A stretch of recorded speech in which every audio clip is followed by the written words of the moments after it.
Rolling for her takeoff run. Listen for the sound.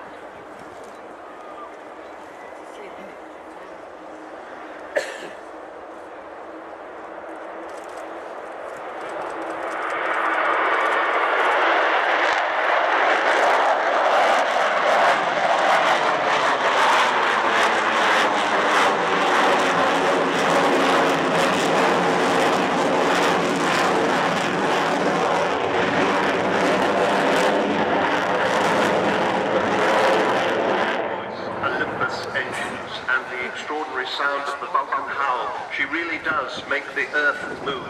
You can feel your chest cavity vibrating. And of course the other thing is about the Vulcan, she's so beautiful. The combination of the sound and the sight, totally unique.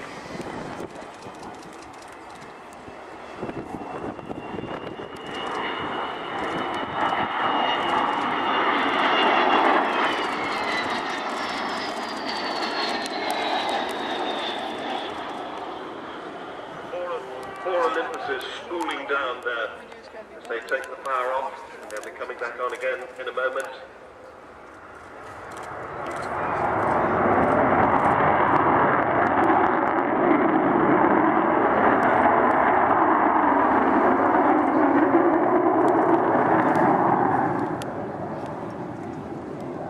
Of course, Vulcan started life as a nuclear bomber out of the triumvirate of Vulcan, Victor and Valiant. Painted bright white then, and when she first flew in 1952, only 11 years after the Lancaster first flew, an extraordinary thing.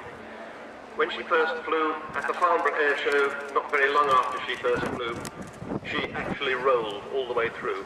Bombers are not supposed to do that kind of thing. And here's Martin and Bill bringing her in slowly and gracefully.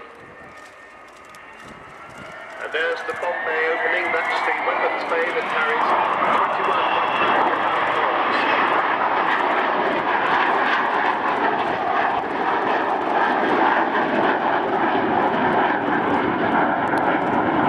And she flew all the way from Ascension Island down to the Falkland Islands, which is a trip about as far as from here to Santiago.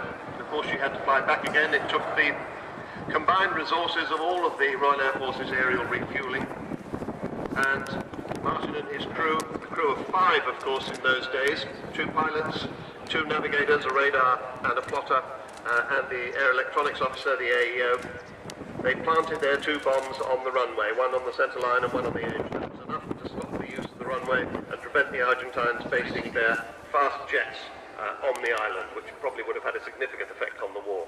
It also gave them the idea that their homeland was also vulnerable should that become necessary. So it had an extraordinary effect on the Falklands War, did the Vulcan.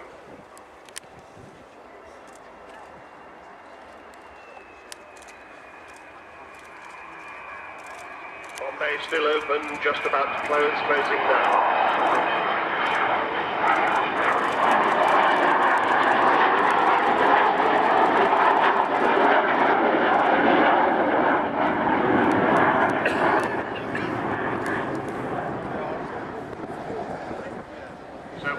When she started her career as a nuclear bomber, she was bright white.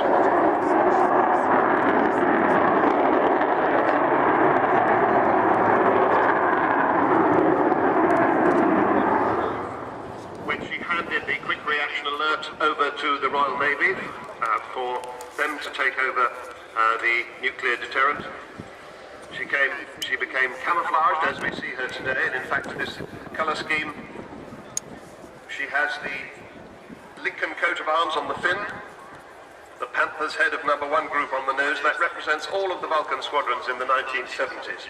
And a new marking today, she's called the Spirit of Great Britain. That's because she encapsulates all the great British never say die bulldog spirit. So many people said this aircraft could not be put back into the air when she retired from Royal Air Force service in 1993.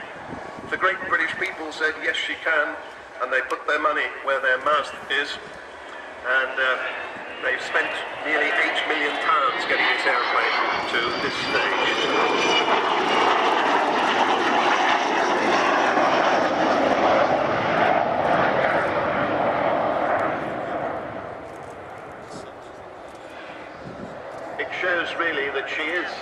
people's aeroplane, and she's the most popular aeroplane in the country.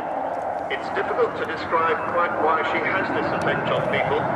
She's something like a piece of aviation artwork, really, and she affects people very deeply.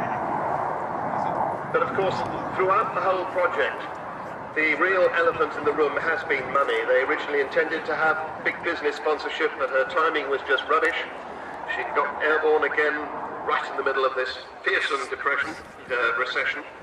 And so she may not ever get big business sponsorship. She does get an awful lot of help from lots of different companies, well, and including the Civil Aviation Authority and Marshall Aerospace, and AD Holdings, Air BP, BAE Systems, EADS, Goodrich, Jefferson, Judd Power, Kearsley Airways, Meggitt, Messier Doughty, Rolls-Royce and Subaru, all contributing an awful lot.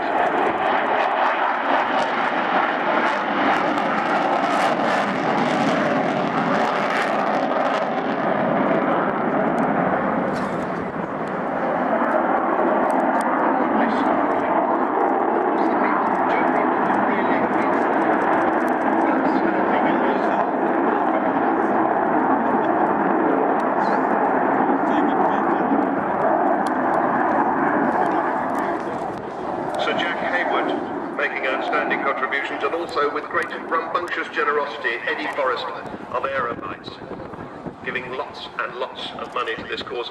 She continues to need your help.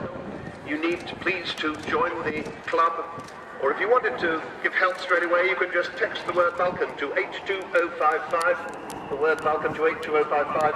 It'll cost you £3 plus your standard text charge, and that money goes to the Vulcan to the Sky Trust and helps to keep this magnificent old lady going. Spiralling down, I think she's getting her wheels down at the moment. Yep, gear down, so she'll be coming into land. We won't see a braking parachute, I don't think. But please do go down to the Vulcan village. It's way off to the left-hand end, right down as far as you can go, because that's where she's parked. If you're here tomorrow morning, you'll be able to take a tour around her if you go to the Vulcan village. Don't be put off by the fact that there are other places selling Vulcan memorabilia. In fact, there's one right next to the Vulcan village. If you want to make sure that all the money you spend on Vulcan stuff goes directly to the Vulcan to the Sky Trust, then only buy from the Vulcan to the Sky, so it keeps the pilots in check. The no navigators are allowed on board for display purposes, and so just the 3 of them on board. So we'll just see XH558, the one and only flying Vulcan in the world, the only Vulcan that will ever be flying as she comes into land. And we hope that she's going to be flying in 4 years' time. We particularly hope she's going to be flying in 2 years' time for the Olympics for Her Majesty's Jubilee, when we hope she'll fly over Buckingham Palace. Now look at that. Martin keeping the nose up, aerodynamic braking, allowing the airflow to hit that huge delta wing.